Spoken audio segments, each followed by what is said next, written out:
এক যুগ ধরে আমার ভাগ্য রূপাকে আমার কাছ থেকে দূরে সরিয়ে রেখেছে।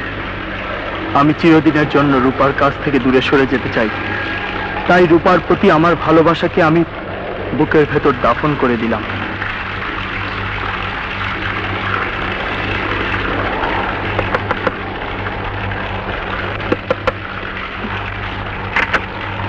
হ্যালো হ্যালো, এত রাতে?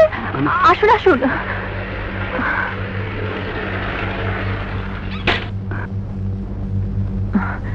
তারপর এই ঝড় তুফানের রাতে কোত্থেকে? এই জীবনটাই তো একটা ঝড় রূপা। আর অশ্রুর বানে ভিজে আঘাতের তাপে পড়ে যার অভ্যেস হয়ে গেছে, সেখানে এই ঝড় বৃষ্টিতে ভিজেও যদি তোমাকে একটা সুসংবাদ দিতে পারি, ক্ষতিটা কি? আমার সুসংবাদ? হ্যাঁ রূপা, তোমার নয়ন এসেছে। এসেছে? কোথায়? কোথায় আমার নয়ন? আমাকে নিয়ে চলুন মিস্টার জীবন, আমাকে নিয়ে চলুন।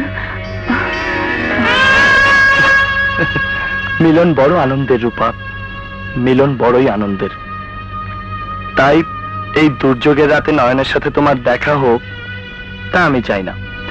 নয়নের সাথে তোমার কাল দেখা হবে, সেখানে যেখানে নয়ন আর তুমি ভালোবাসার বীজ বুনেছিলে।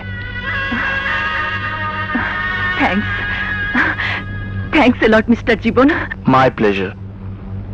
আসি।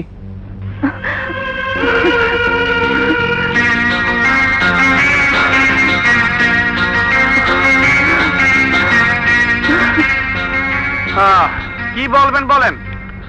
সত্যি করে বল, ওই যে ফুলালি মেয়েটি এখানে আসে, ওর সাথে জীবনে কোনো সম্পর্ক আছে? আছে স্যার, আছে। হোয়াট?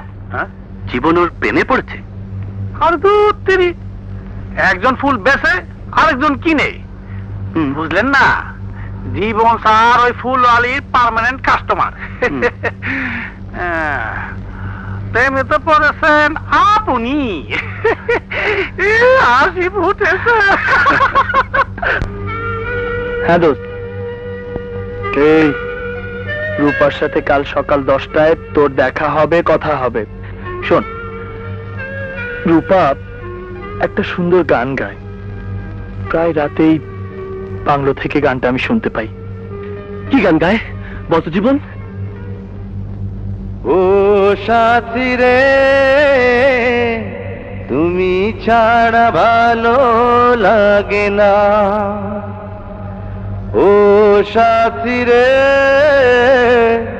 তুমি ছাড়া ভালো লাগে না। বাহ, চমৎকার। ঠিক এইভাবে কাল অন্তর দিয়ে গাইবি। এই গানের সুরে রূপা তোর প্রেমে সাড়া দেবে। রূপা